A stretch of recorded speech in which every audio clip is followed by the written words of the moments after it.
This is the beginner's tutorial to Python, and today we'll be teaching you everything from the basics to the advanced sections, and we have split this entire tutorial to 3 parts.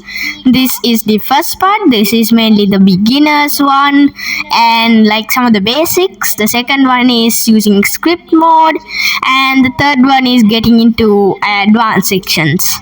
So mainly what you have to do is what is Python and what is its use. So mainly Python is used as a text-based language to tell things to computers or to instruct them to do things, such as for websites or machine making.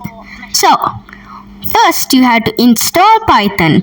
For this, what you have to do is simply enter this URL www.python.org/downloads, and it's there in the description. So just click it if you want, and just it will appear the latest version that is good for your device, such as like Windows, Lenovo's.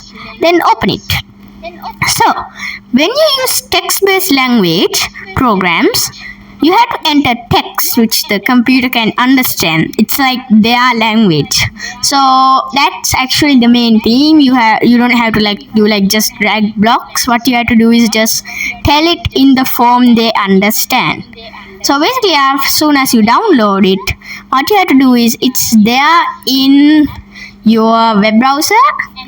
Your your apps store area, and then you have to click it and it may appear as a black or white screen, and here you have to type the text you want the computer to do. Let's say you want it to output hello world, and you just type it and you see there is an error because it can't understand what we say normally. You have to instruct it properly.